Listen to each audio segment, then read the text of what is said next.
Bo Bichette had some interesting things to say about a potential contract extension with the Toronto Blue Jays, so we'll break that down on this episode of Jays Digest, as well as Blake Snell. We thought that they were out of the Blake Snell sweepstakes. The Jays may be back in, so we'll have that and much more coming up next. What's up, Jays fans? I'm your host, Peter Vryonis, alongside host Nick Gosse. Now, Bo Bichette had some interesting things to say about his contract extension or potential contract extension that could be coming up. We know that he is set to hit free agency in 2 years' time, and that's a scary thing for a lot of Blue Jays fans. Obviously, we want to keep the superstar hitter, the superstar shortstop in town for the rest of his career, ideally. But some things don't always work out in professional sports, as we know, and he's eligible to sign with whoever he wants in 2 years' time. And whether or not he gives the Blue Jays a hometown discount remains to be seen. But he did have some interesting things to say, Nick, and I'm very excited for this one because I want to see Bo Bichette finish his career in Toronto, and I want to see him play out the rest of that career over here because he's made a mark, and he's really become one of the best hitting shortstops, one of the best hitters in the game. And he's really established himself as a true superstar here in Toronto, and I'd like to see it continue. Yeah, and we've discussed a potential contract extension a lot, and it's interesting to see him actually come out and discuss it. But a quick reminder, hit the subscribe button before we get into it. 70% of you aren't subscribed. And let's get right into the first one today. He does speak out on a contract extension. He speaks out on what he thinks the front office needs to do going forward. This offseason specifically, he named a bunch of things, and there's a lot to get into. So let's just start with this, and you can feel free to pause and read it yourself if you want to read the whole thing. But he was basically asking the Blair and Barker show about a potential extension, and he goes on to say, quote, "I know fans get antsy about that stuff, but I just think right now our best mental energy is to focus on getting things right. That time will come. I am sure it will. Whether they are thinking that or not, I'm not sure. I haven't had those conversations yet this offseason, but I think right now our best step is trying to figure out how to get better this offseason, take the next step. And we haven't gotten better every year like we expected to, and right now there's more important things that need to be handled." So, Peter, what are your thoughts on that extension before we get into some of the other things he said? He does say he thinks the time will come, so that's a very positive sign. It does seem like he wants to be a Blue Jay, but I mean, he's not wrong. The team has had no success over the past, since he's came into the MLB, and they need to get that right. And he was very vocal about that after their loss in the wildcard series against the Twins. Yeah, they got to get over the hump. There's no doubt about that. But I wouldn't say that they've had no success just because the Blue Jays they've won close to 90 games for the past 3 years here, and they've been a perennial playoff team, albeit they haven't had any success in the playoffs. But it's hard to win 90 games in a regular season, and it's hard to be one of the more consistent regular season teams. Yes, we'd like to see it in the playoffs, but they're not some destitute organization that is looking to get over the 75 win hump. They're trying to get something done in the playoffs here, but they have the regular season success to kind of back that up, and they head into the playoffs with a decent track record. So I'm not too worried. I think that this group is still special, and I think that they have a lot of talent. And let's just look at the other shortstops around the league that are getting paid, Nick. Trey Turner got over $300 million. Same thing with Xander Bogaerts. Fernando Tatis, when he was a shortstop, got that similar amount of money. And Bo Bichette is only in his mid-20s.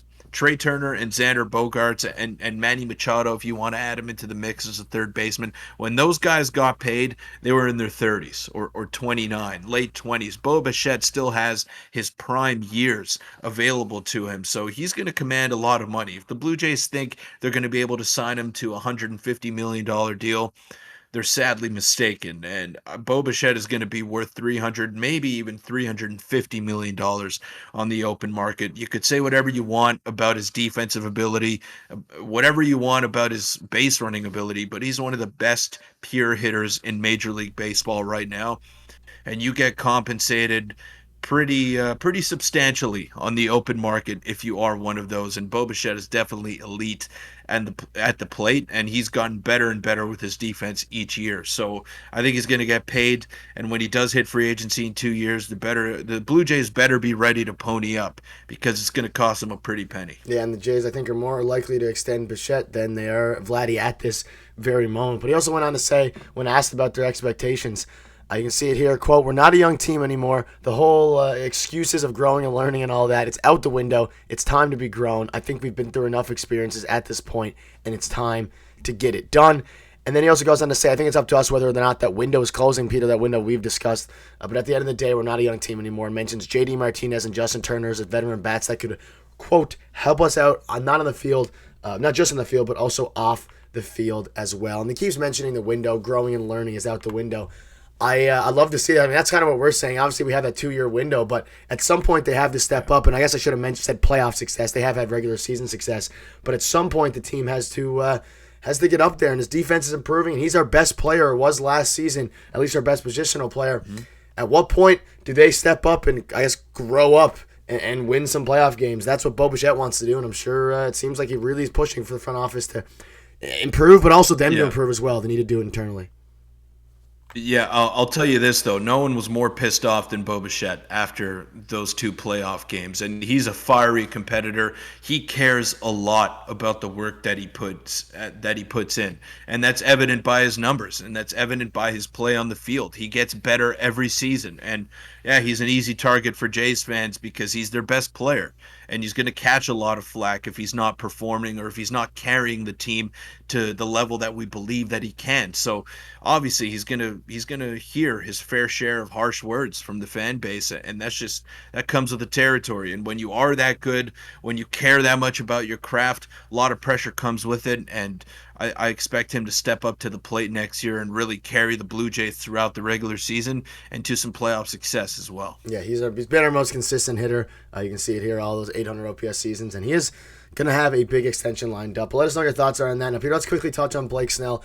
Reports are coming out. The Jays are monitoring Snell, some of them more reliable than others. I just kind of want to get your opinion at this point in the offseason, where your kind of thoughts are with Blake Snell. This is from MLB Insider. Who knows how legit he is? He's gotten some things right. He says the Jays are not a team to keep an eye on. And then we know John Heyman earlier in the offseason said the Jays are monitoring his market, as we've discussed before.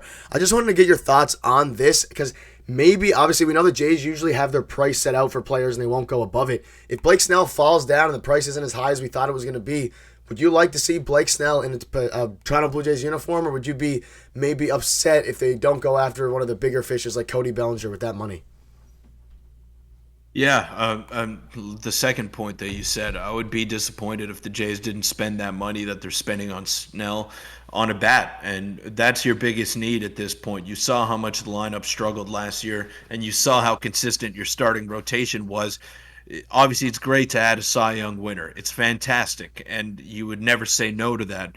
But if that's where your spending stops and you go out and you splurge $200 million on Blake Snell and you don't do anything to address the lineup concerns, then that's when fans start to get pissed off. And that's when I would be concerned personally, because you don't need another starting pitcher. Obviously, it's great to add a Cy Young winner and someone with that electric stuff like that, but then you look at the optics in the future. You're tying down another rotation spot for years, and you have Ricky Tiedemann in the minors.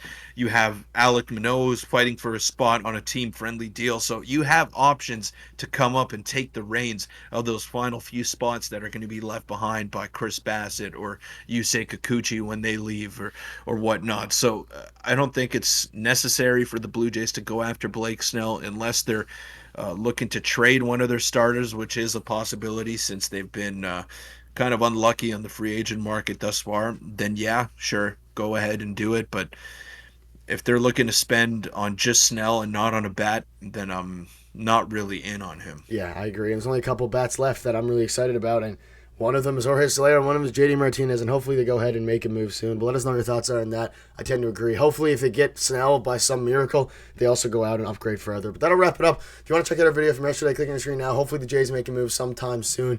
And thank you guys for watching.